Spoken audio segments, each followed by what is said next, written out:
Hey guys, tonight we're going somewhere a little foggy. Imagine the kind of mist that kisses your eyelashes and makes your jacket feel just barely damp. You're wandering along the banks of the Han River, not the Instagram perfect version, but one from centuries ago, long before traffic lights and convenience stores. It's a quiet morning, the kind where even the birds seem like they haven't quite had their coffee yet. You pause near a bend in the river. There's a smell, clean, like wet stone and old pine, and in the distance, someone is humming a tune. That doesn't seem to end. You're here because, for reasons only your sleepy self knows, tonight you've decided to follow the trail of a spoon. Yeah, a spoon. Not the kind you'd fight over during dessert, but one made of dark, weathered metal, etched with symbols so faint they might as well be memories. They say it once belonged to a weather priest of Gojoseon, the ancient kingdom that came before all the ones with palaces and peacocks. According to a very reliable old man who smelled like roasted barley and had 3 teeth, none in the right place, this spoon could predict rain. You're not convinced, but still here you are ready to follow drizzle and whispers. So before you get comfortable, take a moment to like the video and subscribe, but only if you genuinely enjoy what I do here. Let me know in the comments where you're listening from and what time it is for you right now. Now dim the lights, maybe turn on a fan for that soft background hum, and let's ease into tonight's journey together. You walk further along the mud-soft path, your shoes making the faintest schlup sounds, like even they're trying not to wake the day. There's a thin fog rolling over the grass, and everything feels just a little bit suspended, like you've stepped into a space between minutes.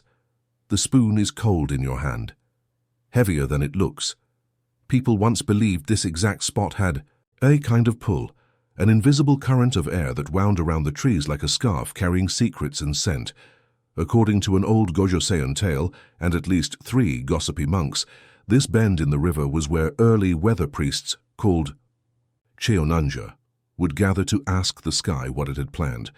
They didn't use clouds or stars, oh no. Too obvious. These folks used spoons, specifically bronze spoons laid on slabs of river stone, the way condensation formed around the edges. That was your humidity reading. If the spoon whistled when struck with a pebble, wind was coming. And if it remained warm in the morning mist, well, either summer was near or someone forgot to take it out of their sleeve. Strange. Absolutely. Effective. Let's just say early Korean rice farmers swore by it, and given how precious their crops were, you didn't joke about these things. You stop near a mossy patch, the spoon resting in your palm. A drop of water rolls off its edge. Neat, perfect, and almost slow enough to narrate its own descent. You squint, as if the spoon is going to start speaking. It doesn't. It's a spoon. But you do start to hear things. A soft voice from behind you, maybe. Or maybe just the breeze playing games again. They say the Cheonanja didn't just read spoons, they sang to them. Little weather lullabies passed. Down by oral tradition, some say from the days when the earth was still trying to figure out which direction to spin. Of course, historians are still debating whether the lyrics were real or just poetic filler for farming manuals. You sit on a smooth rock that someone conveniently placed here 500 years ago just for you. In the hush of dawnlight, you picture the scene. A priest in linen robes carefully placing a spoon onto a stone. He waits, breath held, then hums a note that wobbles between minor key and mosquito buzz. He's not casting a spell, he's making a forecast. A donkey brays in the far distance. You're not sure if it's real or just your brain reminding you to laugh once in a while. You lean back and imagine what kind of personality a weather spoon might have. Probably aloof, slightly smug, carries an umbrella it never uses, but generous. 2, the kind that lets you know a storm is coming without yelling about it. You respect that. The river glints. The sky shifts from iron grey to soft pearl, and you're suddenly very aware of how long you've been sitting in one position. Your legs don't seem to mind, though. They're happy to nap mid-story. Funny thing, archaeologists once unearthed a set of ancient bronze spoons near this area. Nothing fancy, but each had a tiny engraving of a cloud, a moon, or a chicken. No one knows why the chicken. Maybe early Koreans believed chickens could smell typhoons. Maybe they just liked breakfast. 1 of those spoons is now in a dusty museum drawer somewhere in Seoul. The others? lost, possibly melted down to become less poetic objects, door hinges or shoehorns. But some say one spoon still feels the weather, and it's the one in your hand. You check it again. Still just a spoon. But now your hand feels a little warmer. The mist is starting to lift. Somewhere a dog barks exactly 3 times, a number the weather priest from legend would have considered auspiciously ambiguous. The sort of number that suggests rain or not. Very helpful. You stretch, yawn, and decide to follow the path a little further upstream. There's more to this spoon story, and you have a feeling it involves steam, soup, and a few questionable royal dreams. Because, as it turns out, predicting the weather was never just about science. It was about intuition, tradition, and sometimes just having the right kind of spoon. And so you walk, because where there's mist, there's a story. And where there's a story, there's usually a snack waiting at the end. You walk upstream, feet brushing over dew-slick moss and little pebbles that never seem to stay in one place. The spoon's still in your hand, warm now, almost like it's adjusting to you. Or maybe you're adjusting to it. Either way, it's no longer just a weird metal utensil. It's your guide. Your mist-soaked compass to an era where spoons were part oracle, part kitchenware. The air is shifting. Not colder, just thinner, like the breeze is trying to whisper, but hasn't found the words. The landscape changes subtly. River narrowing. The trees standing closer together, forming a corridor of murmuring leaves. And right in the middle of it all, a structure half swallowed by ivy and thyme. A workshop. More of a shack, really, though once it might have been the beating heart of prophecy. You duck under a crooked lintel, brushing away a spiderweb that may or may not have been there since the Three Kingdoms period. Inside, the smell hits you first. Metal, and earth, and something faintly herbal. The air tastes like forgotten incense. There's a bench, and on it, a small anvil, a pair of tongs, and several spoon molds. You imagine the craftsman who used to sit here, probably muttering about spoon, curvature and atmospheric sensitivity. He wasn't a blacksmith in the traditional sense. He was a cheonungijang, a weather spoonsmith, a title that tragically never made it onto LinkedIn. He worked in silence mostly, not out of solemnity, but because he was listening to the winds, to the trees, and maybe to the spoons themselves. According to one obscure scroll no one's really sure existed, the spoon makers believed that metal remembered. Not in a ghost in the cutlery way, but more like how a favorite mug remembers your hand. Each spoon was cast not just with metal, but with intent. A wish sometimes, a question for the clouds. One spoon might be tuned to notice sea fog, another might vibrate faintly at the scent of approaching snow. The one you're holding now? Hard to say. But you feel a tiny ting, more imagined than heard, when a gust rolls through the broken window. You look down. The spoon shivers, ever so slightly. You sit on the bench. It groans under your weight, like an old friend complaining just for show. In front of you, a row of hooks once held finished spoons. Most are gone now, probably snapped up by curious collectors or weather-hungry raccoons. But one hook remains occupied, a spoon of darker bronze, thinner and longer, with tiny dots along the handle like constellation freckles. You reach for it. Cold. You pull back. Not just because of the temperature, but because the moment you touch it, the air shifts again. The room grows quieter. Even your thoughts seem to hush. You remember a story you once heard, maybe from that barley-scented old man again, about a spoonsmith who whispered names to each creation, names like Rainwalker or Snow's Memory. There was one spoon, though, he never named. Said it was listening too closely, said it once started to tremble before a storm so sudden the local fishermen barely made it home. That spoon? This might be it. You gently take it off the hook. It's lighter than expected, like it's only pretending to be metal. Outside, a crow calls. Once, twice. Then, silence. You step back out, holding both spoons now. One from the river, one from the past. And as you look at them side by side, you notice something odd. Identical curves. As if the river spoon was cast from the same mold. Or maybe, just maybe, it's the same spoon. Just a few centuries older now. The trees shiver again. You hear leaves brushing like silk sleeves. You half expect a spoonmaker's ghost to appear, offering you tea and unsolicited meteorological advice. But no ghost comes, just the wind. And your own thoughts, which at this point are beginning to sound suspiciously like weather commentary. You move on. Further up the path, you find a low stone table nestled under a ginkgo tree, the kind of place someone would stop to rest or maybe chant quietly at the rain. You sit, lay the spoons in front of you, and breathe. Here's the strange thing about being so far from now. You stop needing to explain everything. You stop needing to know. The spoon, the wind, the scent of distant pine smoke, it all just is. And for now, that's enough. Historians still debate whether these Wetherspoons actually worked. Some say the readings were pure superstition. Others argue that the ancients were just more attuned to subtle environmental cues. And then there are those fringe theorists who insist the spoons were tuned to frequencies of bird calls, or the way raindrops taste different just before a typhoon. These people are fun at parties. But regardless of academic opinions, the spoons endured. Not because they were accurate necessarily, but because they gave people something to hold on to, literally, when the skies turned uncertain. And let's be honest, wouldn't you rather clutch a mysterious spoon than open another clunky weather app that gets it wrong half the time? You chuckle softly. A leaf twirls down in front of you, pirouetting on an invisible breeze. The air has a hint of sweetness now. Maybe plum blossoms somewhere nearby. Maybe just your brain getting poetic. You look at the two spoons again, and without thinking, you press them together.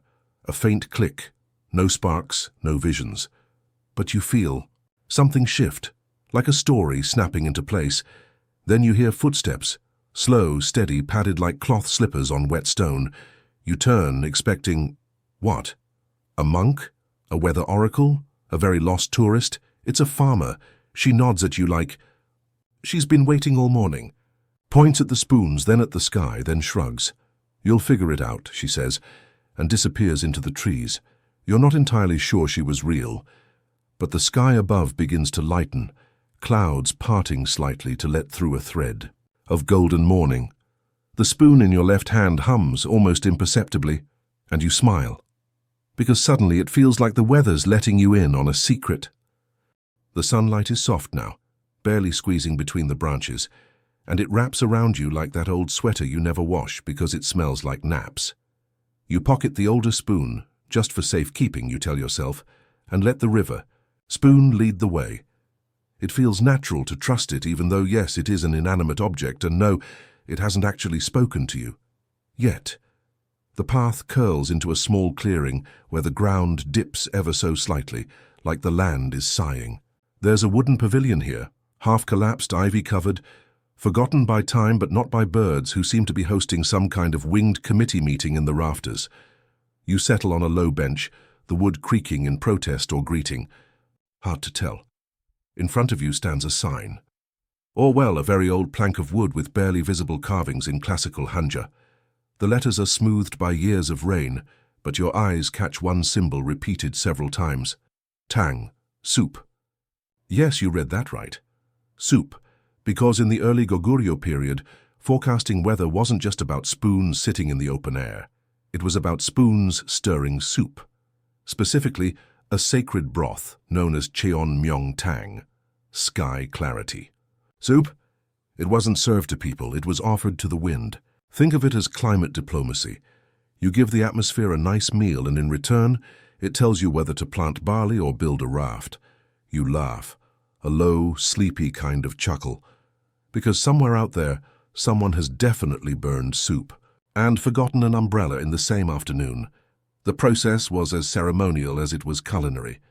The broth, made from mountain herbs, rainwater collected from first spring showers, and something vaguely described as stone marrow, was heated over slow flame in a copper pot. A priest or appointed weather whisperer would stir it 3 times clockwise, 2 times counterclockwise, then gently place a bronze spoon upright in the center. If the spoon tilted eastward, wind would come from the west. If bubbles clung to its stem, fog. If the soup suddenly shimmered, well, that meant either frost or divine intervention. The records aren't very clear. You picture this now. A group of officials huddled around a steaming pot, staring at a spoon.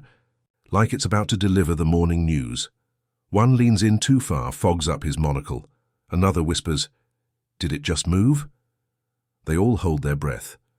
A child sneezes in the background. The spoon wobbles. Panic. Or a party. Depends on the wobble. You reach into your satchel and pretend you've got ingredients to make the soup yourself. Sadly, you left your stone marrow at home. But still you imagine the broth simmering, the spoon poised like a ballerina, waiting to decide your fate. Then you hear something, metal tapping stone.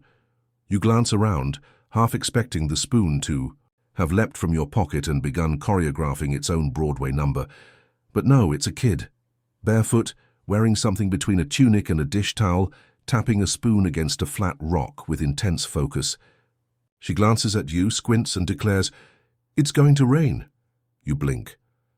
"Because the spoon said so?" She shrugs. "Because I heard it hum." She's gone before you can ask what key the hum was in. You settle back into your bench, watching clouds flirt with the sun.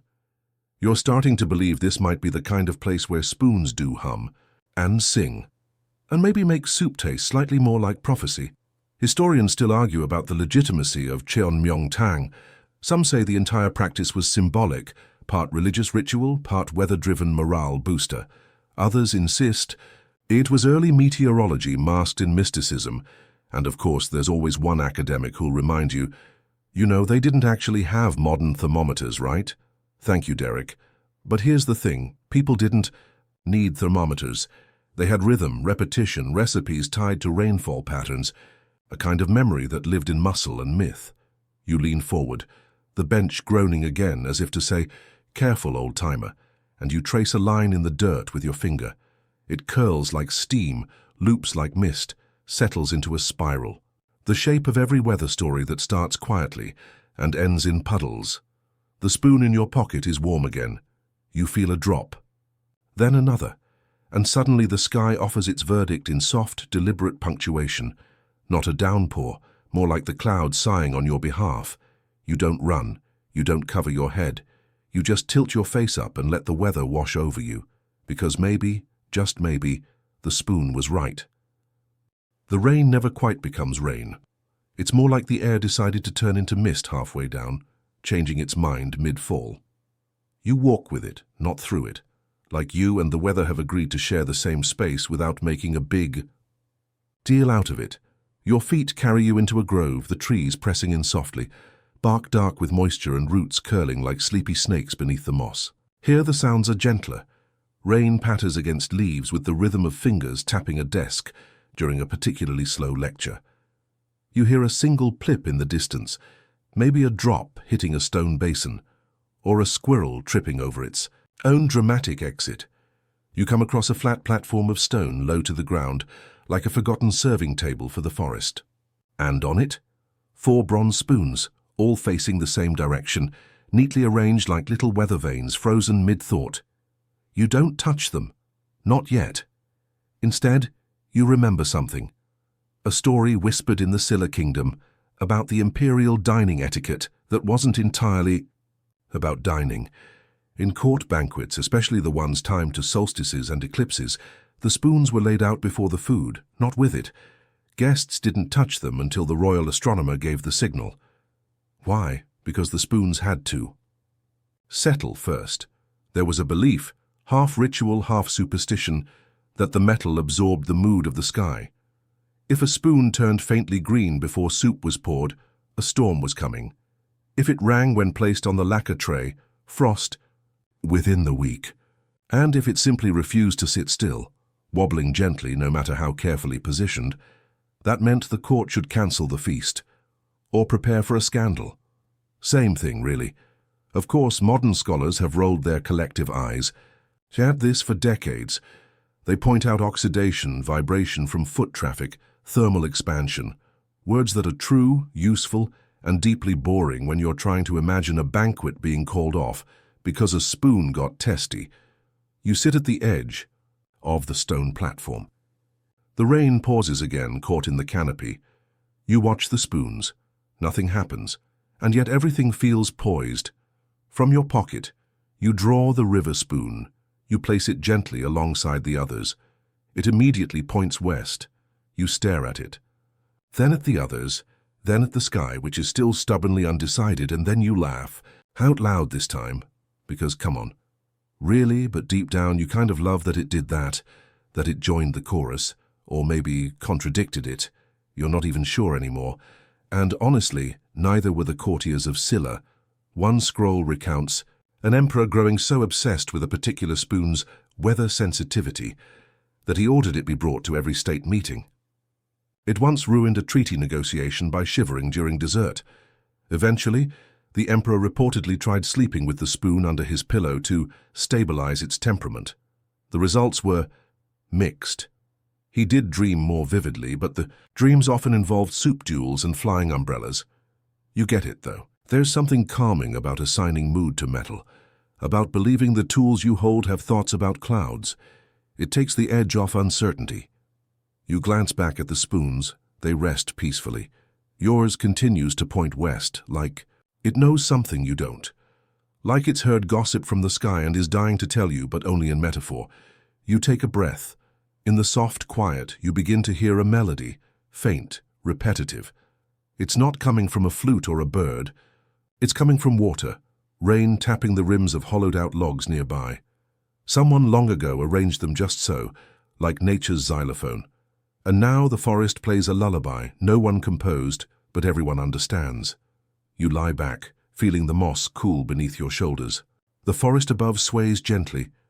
You close your eyes, listening to the percussive drip song, and in that near-sleep moment, your thoughts drift to one last detail about Scylla spoons. Some were etched on the underside with tiny characters, the name of the craftsman, the date of casting, and occasionally a short phrase, a prayer, or a joke. One surviving spoon reads, "If you're reading this, the weather's already here." You smile again, barely, and the rain finally resumes. You wake, if it can be called waking, not with a start, but with the slow return of awareness. Like your thoughts have been soaking in warm water, and now they're being gently wrung out. Your fingers still rest near the spoons. The moss beneath, you remembers your shape. The forest hasn't moved, but something has shifted. There's a faint trail ahead now, narrow but unmistakably worn, as if generations of quiet feet have walked it, never in a hurry, always with purpose. You follow. Birdsong returns, one hesitant note at a time. The rain has stopped again, replaced by the delicate drip of leaf-filtered droplets. It feels like the world is exhaling. And so are you. The path curls toward a clearing, wider this time, with low stone walls outlining what must have been a ceremonial kitchen, not a grand one, no imperial gold, no fanfare. But everything about the space feels intentional, measured, balanced, the kind of place where every object had a role, even if that role was simply to wait. And at the center of it all sits a woman in a faded blue hanbok, her sleeves rolled up, her hair tied back with a strip of bark cloth. She's stirring something in a heavy iron pot. You blink, you're not entirely sure she's real. She glances up, nods once, then returns to her task. "You're late," she says. You shrug. "I got distracted by spoons." She chuckles. "They tend to do that." You move closer. The scent from the pot is complex, earthy, floral, with a sharpness like early spring. She's not cooking dinner. She's brewing something older than that. "You know what this is?" she asks, without looking up. You hesitate. "Cheonmyong tang?" She smiles. Close. This is the dreaming version. You sit on a low stool that wasn't there a moment ago. Dreaming version? She lifts the spoon. It's wooden, long-handled, worn smooth by generations of wrists. She taps the rim of the pot. The broth ripples once, then settles like a pond, remembering its reflection. When the Joseon court needed more than a forecast, when they needed a feeling, they used dream broth. It wasn't about accuracy, it was about permission. You blink again. From the weather? From the people? From the past? From the landscape itself? She stirs again, and the liquid shimmers.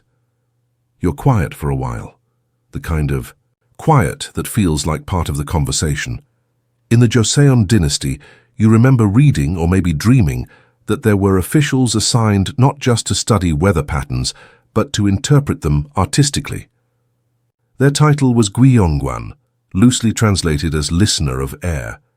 These were not meteorologists, these were poets, assigned by the royal court to sit in gardens, observe the sky, and report back not the temperature, but the temperament. Day might be officially recorded as melancholy with proud clouds, or ambivalent but hopeful near sunset.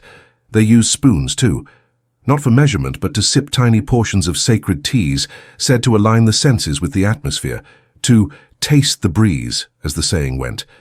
Whether or not these reports had any measurable value is beside the point. They were kept, archived, and occasionally referenced before major state decisions. Some historians argue these records were useless. Others say they shaped the nation's mood more than any law ever passed. The woman ladles out a small bowl of her brew and hands it to you.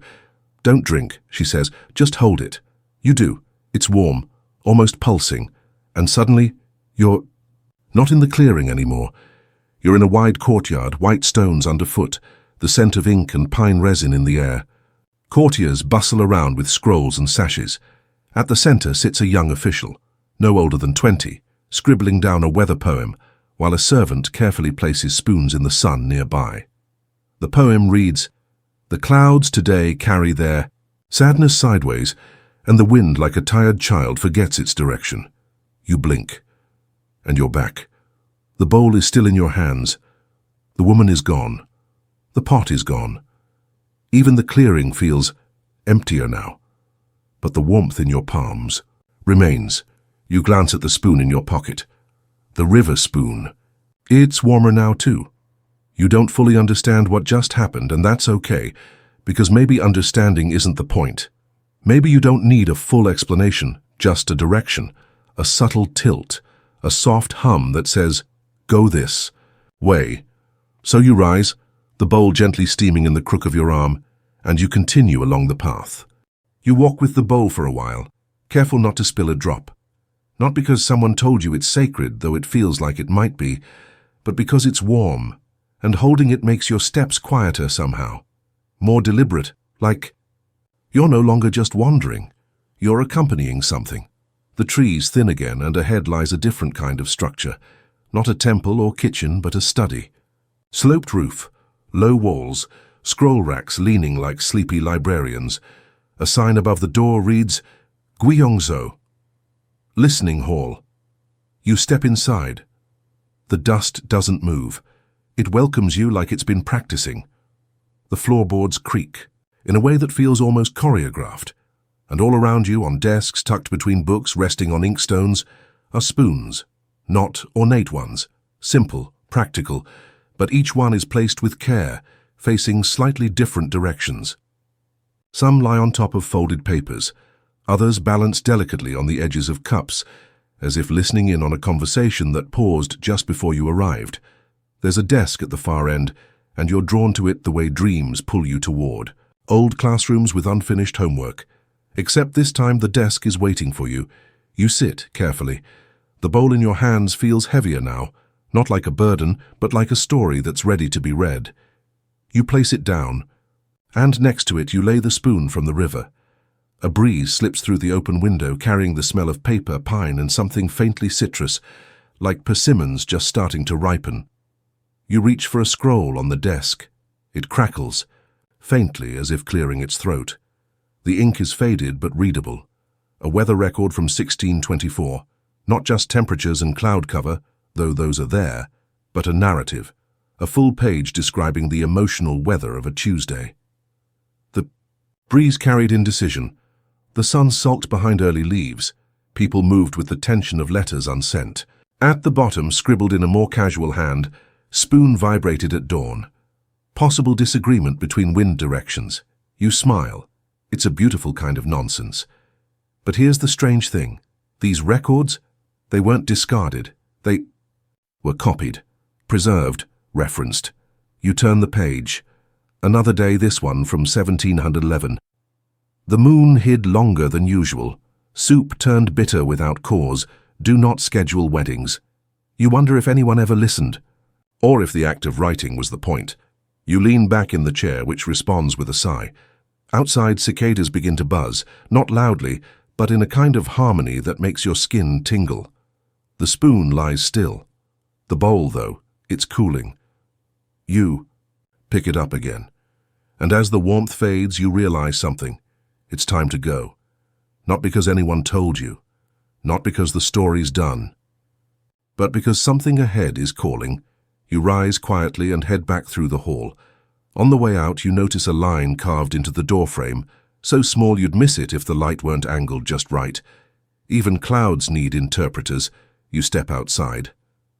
The sun is lower now, brushing the tops of trees with that particular golden kindness that only happens at day's end. Your feet find a path you don't remember noticing earlier, but it feels right.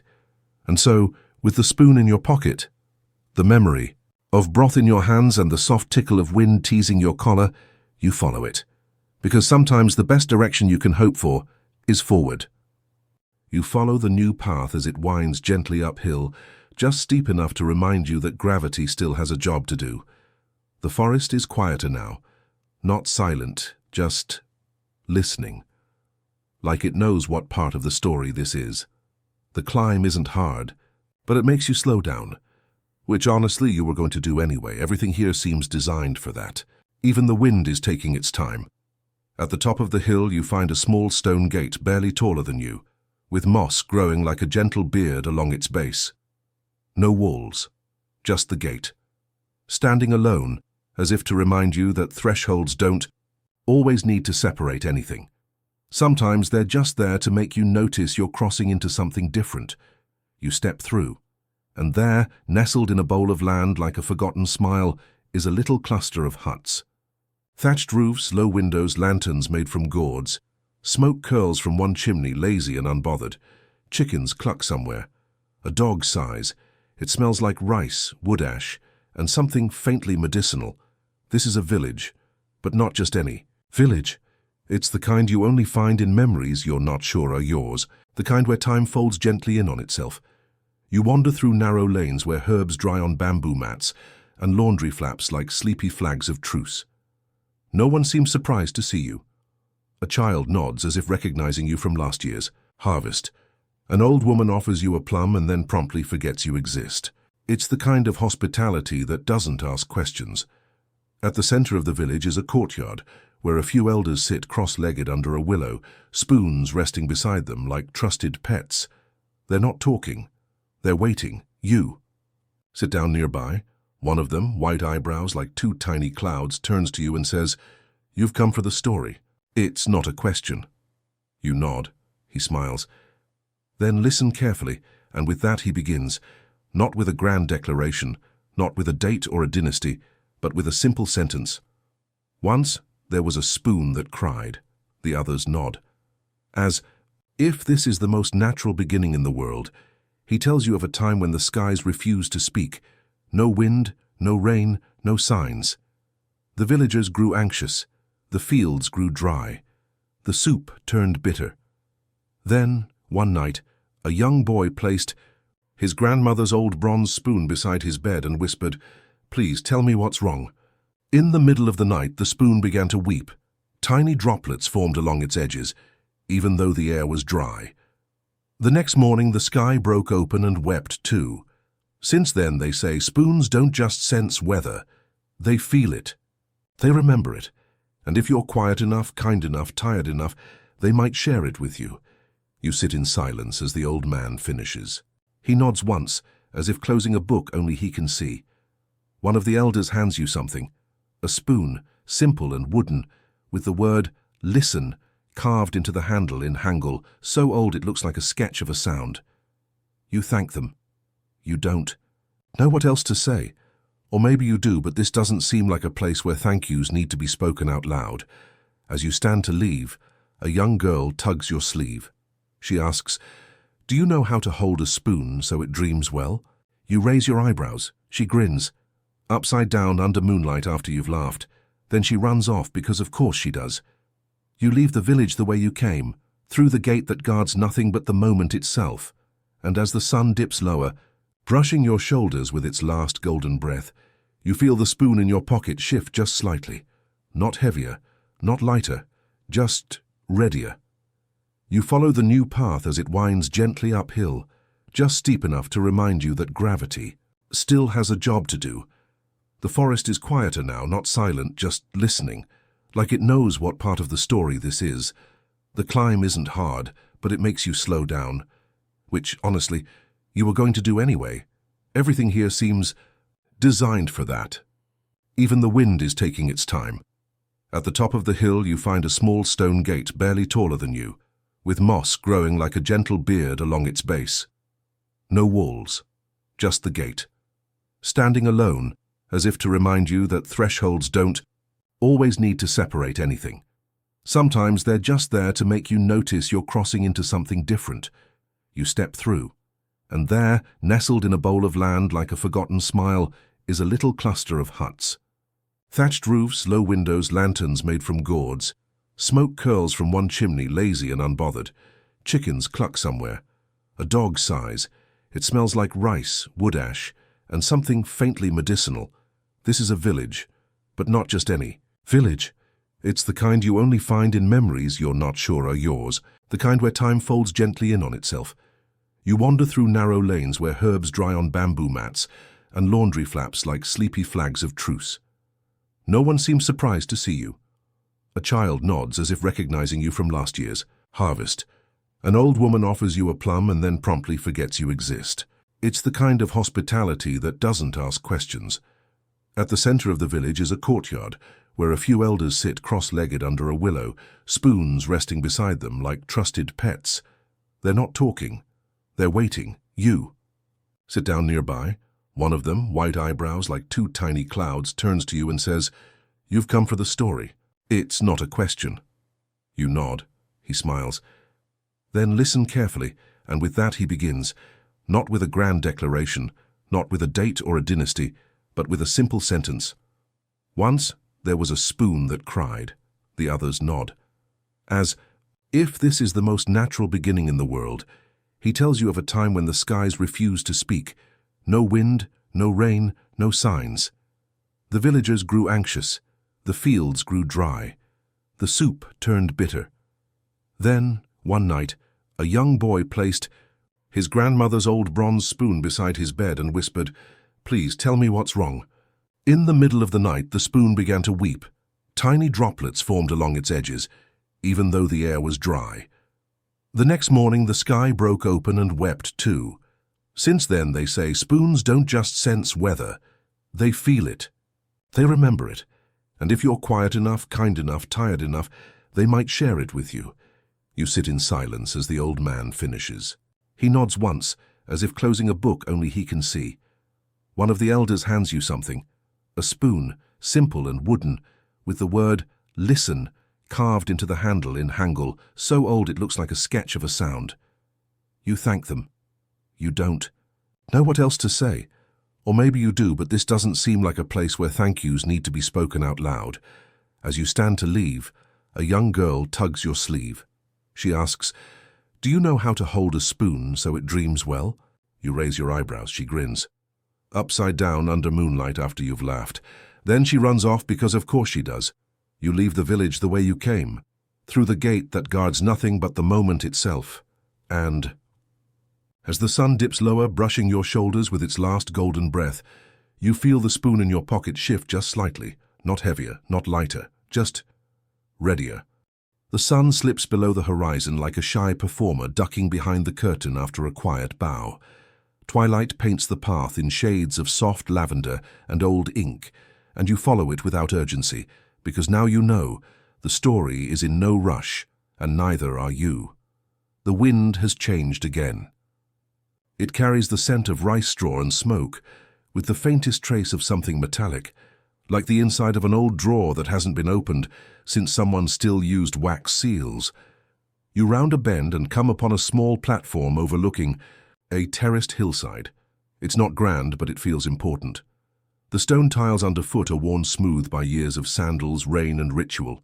In the center stands a lone wooden post with a bell attached, not a temple bell, not a dinner bell. Something quieter, meant to be rung only when the sky was listening. Beside the bell is a low table, and on the table, of course, is a spoon. You recognize it, not in detail but in presence. It's one of those spoons, the kind that feels like it could read your mind, or at least your forecast. The handle is carved with tiny circles that spiral like wind patterns, and the bowl of the spoon is curved just a little too precisely to be accidental. You sit. The bench is cool, but the kind of cool that reminds you you're awake. The sky shifts, above you, slipping into its indigo sleepwear. Stars begin to poke through like curious children peeking in on grown-up conversations. And then, softly, someone speaks. You've made it far. You glance sideways. A man sits beside you now, mid-60s maybe. Wears a scholar's robe with the ease of someone who's spilled ink on every kind of fabric. His fingers are stained with what looks like soot and plum juice. He doesn't look at you, just watches the spoon. You're not the first to follow one, he continues. You won't be the last, but most don't stay long enough to hear the spoons think. You raise an eyebrow. Think? He shrugs. Okay, but only at certain times. Only when the night is honest, you look at the spoon, you can't hear anything. But then again, maybe that's the point.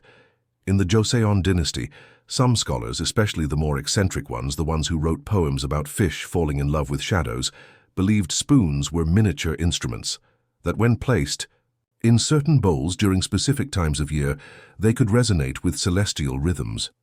Not in ways that could be recorded with instruments or charts, but with feeling. With resonance, the most sensitive spoons were said to be made from sky metal, a blend of bronze, silver, and traces of meteoric iron.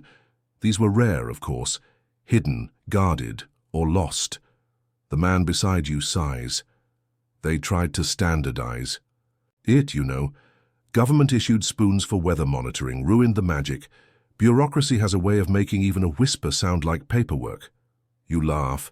It bubbles up like a warm stream in your chest. The kind of laugh that loosens your shoulders without asking. The man smiles. There it is. You're starting to hear it now. He stands, brushes off his robe, and begins to walk away. Wait, you call after him. What should I do with the spoon? He waves without turning back. Let it tell you when it's ready. The stars are clearer now, the air stills, and the spoon on the table shivers, just once, barely. You lean in. There's no song, no vibration, but there is a mood, a kind of quiet that presses against your thoughts like a blanket you didn't realize you needed. You don't need to understand it. You just need to let it wrap around you. You stay there for a while, watching the sky, listening to a spoon that hums without sound. You don't remember falling asleep, but when you open your eyes, the stars have shuffled slightly, the moon's grown bolder, and the spoon is gone. Not stolen, not misplaced, just gone. The way fog disappears when you finally stop looking for it. You stretch, bones cracking like polite applause, and notice a new object on the table where the spoon had been. A folded scrap of mulberry paper held down by a small river stone. You unfold it slowly, careful not to tear the creases. There's only one line written in brushstrokes so deliberate they feel like a whisper. If it rains tomorrow, the spoon was right. You chuckle. Of course it's that vague. That wonderfully, useless, beautifully poetic kind of logic that seems to govern this whole journey. You pocket the note, because of course you do, and descend the hillside. The night is thick now, in the best way. Soft, velvety, the kind of dark that feels padded. Somewhere nearby, an owl considers a career in percussion. A stream chuckles to itself as it rolls over stones. You follow the path without thinking, your feet already familiar with a rhythm you didn't know you'd learned. Eventually, you reach a small shelter, open on all sides, more pavilion than house. Its beams are carved with tiny spoon shapes, dozens of them overlapping like fish scales. It smells faintly of ink, bamboo, and honey. You step inside. There's a man sleeping in the corner, wrapped in a faded hanbok, snoring like he's trying to start a very small engine. You leave. Him be. Opposite him is a shelf lined with dozens of spoons, wood, bronze, silver, ceramic. Each one sits in its own little alcove, like a guest in a hotel with excellent customer service and absolutely no Wi-Fi. You take a closer look. Each spoon has a tag. Some are practical. Monsoon South 1723. Others lean poetic. Too much. Soup before the eclipse, one reads. Cried during snowfall, dried during fire. You find yourself nodding like that makes sense. There's one empty alcove. Your hand twitches toward your pocket. But no. The river spoon stays with you. You sit in the center of the shelter, cross-legged, calm, and for the first time all night, you start to wonder not what the spoon is telling you, but why you've been listening. Maybe this isn't a story about weather prediction at all. Maybe it's about presence, about paying attention to small things. The tilt of a spoon, the quiet of twilight, the weight of metal warmed by your palm. Maybe it's about learning to forecast your own mind. You breathe in, slowly. The scent of dust, wood, and memory fills your chest. You hold it there, then let it go. Somewhere, rain begins to fall. Soft, steady, like a familiar knock at a door you were hoping would stay closed, but only a little. You smile, the spoon was right. The rain doesn't rush. It begins like a careful idea, unfolding across the roof with the gentleness of a sigh. Each drop lands with its own little punctuation mark, soft, deliberate, and oddly reassuring. You stay where you are, in the center of the spoon shelter, listening like it's a language you almost understand. The man in the corner doesn't stir. Either he's used to weather making house calls, or he's deep in one of those dreams that run longer than some documentaries. You shift your gaze back to the spoon alcoves. Each one now glints faintly in the lantern light, as if the rainfall is stirring something inside them. The tags flutter just slightly, caught in a breeze that doesn't reach your skin. It feels like you're surrounded by quiet applause. There's a table near the edge of the shelter. On it sits an open ledger. Thin parchment, brush strokes careful, but casual. It's a spoon log. No title, no formal preface. Just a simple header on the first page. Listening sessions. You flip to a random entry. 9th month, 14th night. Silver spoon vibrated twice after sunset. Guest claimed it was due to spicy tofu. Disputed. Weather was agreeable. You grin. Another page. 2nd month, 3rd morning. Ceramic spoon tipped westward during tea. 1. Helder said it meant wind. Another said indigestion. Both were right. Even now, centuries later, you can feel the warmth in those notes. Not just observation, but relationship. These weren't just data points. They were conversations, ongoing, messy, tender. You close the ledger and step out into the rain. It's the kind of rain that doesn't soak so much as settle, like a silk scarf falling around your shoulders. You walk slowly, letting it touch you. Your hands, your hair, your collar. Everything feels more vivid, like the world has turned up the saturation just a notch. At the edge of the clearing, a new path reveals itself. It's as if the rain gently rinsed away whatever was hiding it. You follow it, your feet brushing damp. Leaves, your breath misting slightly in the cool air. Eventually the trees open to reveal an odd sight. A circle of chairs, all empty, all facing inward. In the center, a small stone basin. And floating in that basin, a spoon. Just one. You sit. The spoon doesn't move, doesn't spin. It just rests, catching raindrops in its shallow bowl, like it's been waiting its whole life to do exactly this. You watch as one drop lands and another. The surface ripples gently, but the spoon stays level. Then something strange happens. You begin to feel this balanced, not excited, not sleepy, not anxious or particularly insightful, just balanced. As if someone adjusted the tilt of your inner scale. Without asking first, and you're too grateful to argue, you close your eyes. And in that damp, darkened stillness, a memory rises. Not your memory exactly, but one that belongs to this place, to this air, to this rain. You see a woman in layered robes kneeling beside the same basin. She hums softly, an old lullaby about clouds shaped like rice cakes. She places her spoon into the water, watches it drift and whispers, "Tell me what the wind won't say out loud." She doesn't expect an answer. That's the beauty of it. The asking is the point. You open your eyes. The rain is still falling, steady as breath. The spoon still floats. You smile again, slowly, like your face needed time to remember how. There's nothing to do here, nothing to fix, just the weather, just the water, just the spoon, and you, in the center of it all, finally beginning to understand what it means to wait without urgency. Morning is a rumor at first, light seeping in beneath the edges of the world like tea staining the corner of parchment. The rain has slowed to a lazy drizzle, barely enough to bother the leaves anymore. You rise from the chair in the circle without creaking, without ceremony. The spoon still floats in the basin behind you, content to stay. You stretch. Your joints whisper their approval. Then you begin to walk. The path now is lined with low lanterns, each one softly glowing as if reluctant to give up the night entirely. Mist lingers near the ground, curling around your ankles like a sleepy cat. Ahead you see movement, a figure bending over something, muttering softly.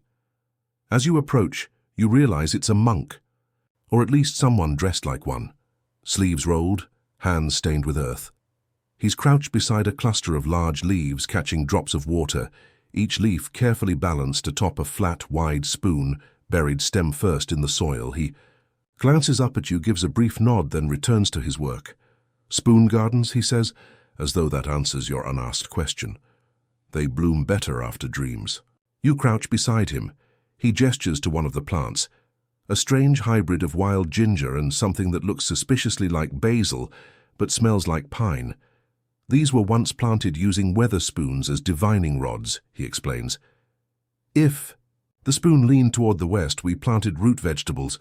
If it tipped east, we planted herbs. North meant rice, south meant tea." "And if it pointed straight up?" you ask, playing along. "Then we waited," he says with a small grin. "Sometimes waiting is planting too." You nod, understanding more than you expect to. He shows you how each spoon is paired with a plant. The older spoons, some cracked, some green with age, are placed with trees or tall stalks.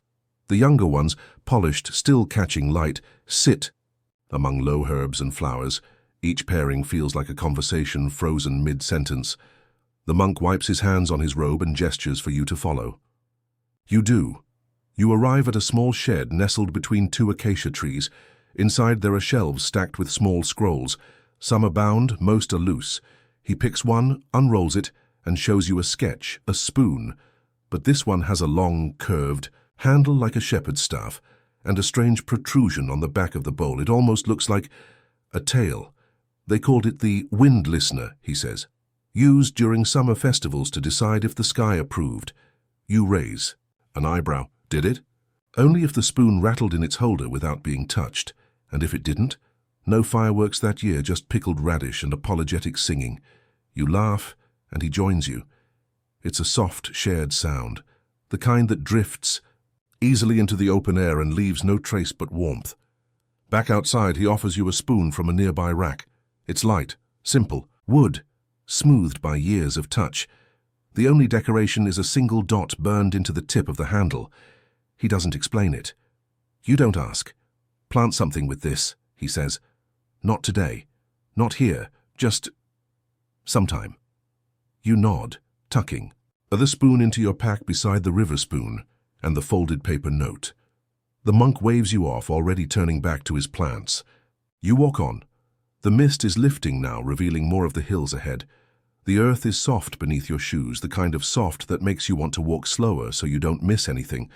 Each step feels planted, like it belongs here. You pass a small stone marker carved with characters so faded they might be tears. Below them a spoon has been set into the ground, half buried, bowl up, catching light like a tiny satellite dish aimed at heaven. It's not flashy, it's not famous, but it listens, and as you keep walking you realize so do you. You walk with the soft rhythm of someone who no longer needs to arrive anywhere quickly. The world is quiet but not empty. Every step you take feels like it's stirring up old dust and older dreams. Even the birds are on your side. They sing, but only in soft phrases like lullabies written on the edge of sleep. Ahead the path splits. One side leads upward toward a ridge dusted with wildflowers. The other dips gently into a shallow valley where the trees grow closer together, their branches braided with time. You choose the downward path, not out of strategy, but because it feels heavier in a way that promises meaning. The valley is cool, quiet, the kind of quiet that sounds like memory. You follow the curve until you see it. a stone pavilion resting on pillars so weathered they seem to sigh under the weight of the roof. Ivy climbs in careful spirals along the beams. The steps are low, designed for tired knees and slow thoughts. You climb them one by one. Inside there's a single table. On it, not a scroll, not a bowl, but a lacquer box the size of a small loaf of bread. Its surface is painted with tiny clouds and waves, elegant, almost hesitant brushstrokes. You open it without ceremony. Inside are dozens of tiny spoons, some barely the size of your thumb. Each one rests in its own compartment, like a drawer full of secrets. On the inside of the lid, a line has been inked in small, almost timid calligraphy. Weather is made of moments. These are a few. You smile without meaning to. You pick up one of the spoons, delicate, carved from pearl. On the back, a tiny symbol, a teardrop and a pine branch. You close your eyes and listen, and then, like mist becoming drizzle, you hear it. Not with your ears, with your memory, your skin. Somewhere between heartbeat and breath, you're on a veranda. Someone is boiling barley tea. The air smells of smoke and early evening. A grandmother is humming, off-key, but with conviction. She sets a spoon like this one in a cup of cool tea and says, "If it floats, tomorrow will be gentle." It floats. You open your eyes. The spoon is warm in your hand. You place it back gently and choose another. This one's metal, but feather-light. Bronze, perhaps, though worn smooth as river glass. No markings, just an old dent at the rim like it was once dropped during a moment of surprise or delight. This time, the image comes faster. A young boy on a rooftop during the Chuseok festival.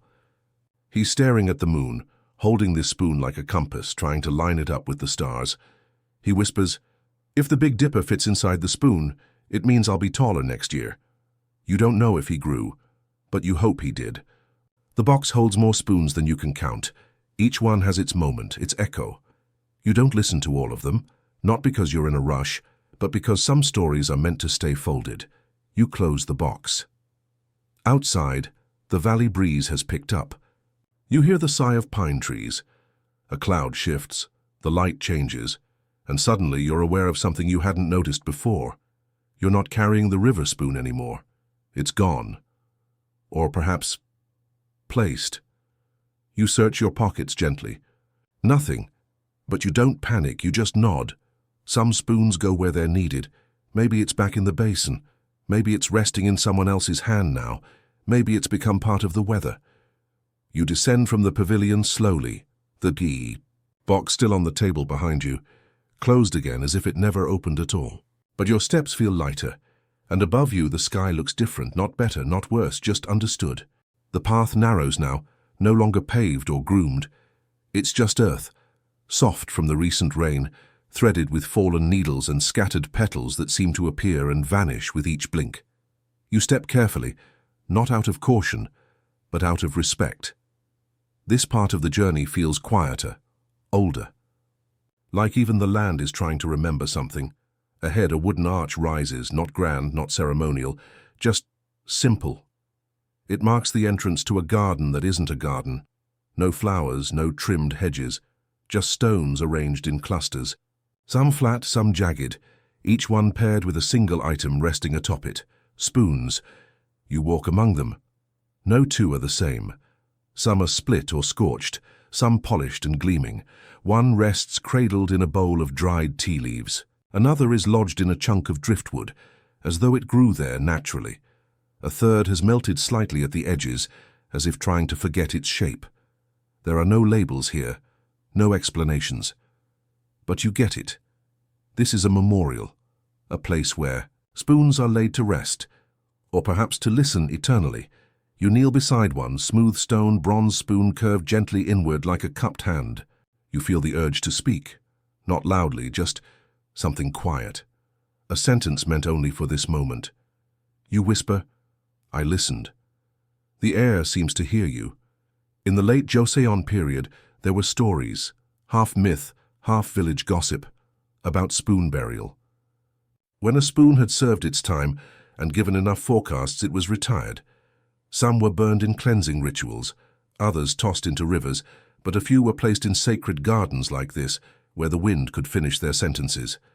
They believed that spoons, having been part of meals of weather, of lips and hands and lives, carried memory.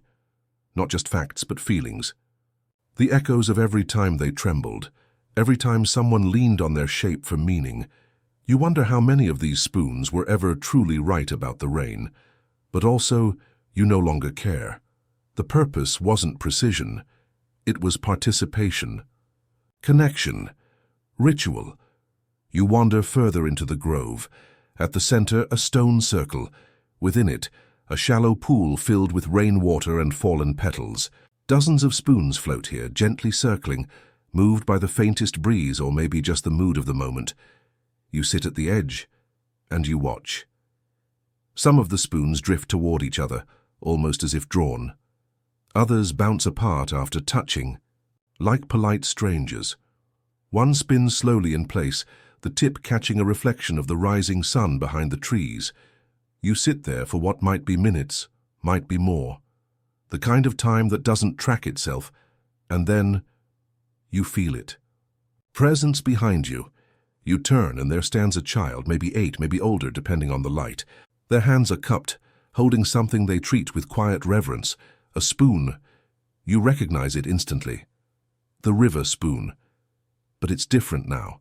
Subtle carvings lining the handle, an inlay of mother-of-pearl shaped like a droplet at its base. It glows faintly, or maybe the morning does. The child smiles at you, not mischievous, not wise, just gently, as if saying, "It's your turn again." They offer you the spoon. You don't take it right away. You look at it, and then back. At the pool.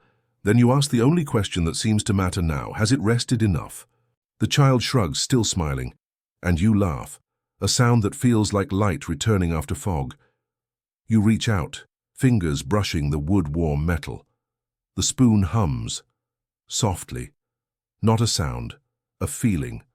Like someone remembering your name in a dream.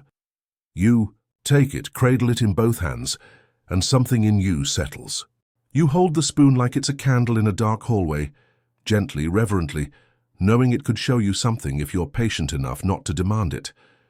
The child who returned it has already vanished into the trees, as if they were never part of this world, but something the world loaned you for just that moment. The spoon is familiar, but not entirely. It's aged, but not older, like it's evolved as you have through silence and story. Its weight is perfect, not heavy, not light, but exact. A spoon that knows what it's for now. You rise from the pool's edge and follow no path in particular, just instinct, a tug in the chest, a hush in the air that says, "This way."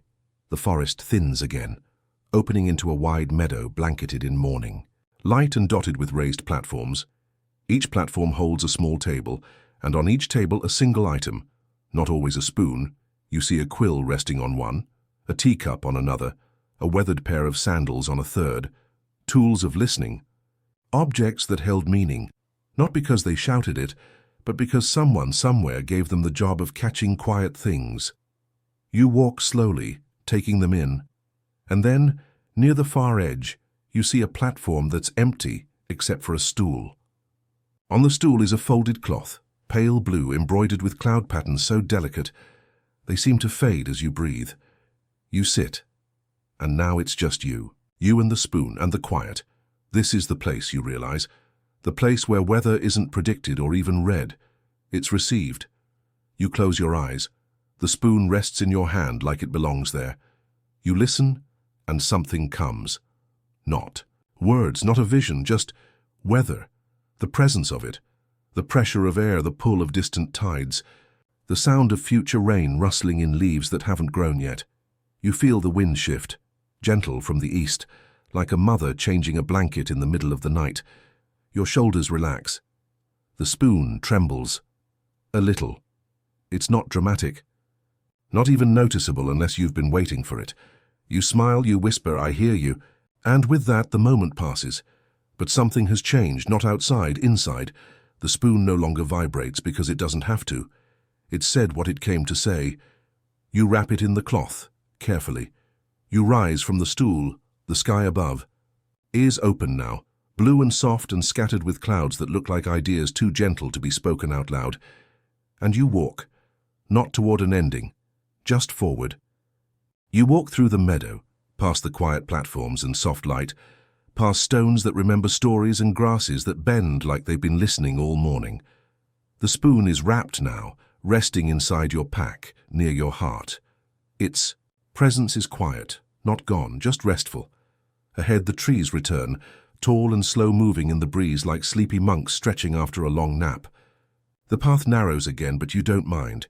You know now that narrow paths often lead to the widest understandings. Your steps feel lighter.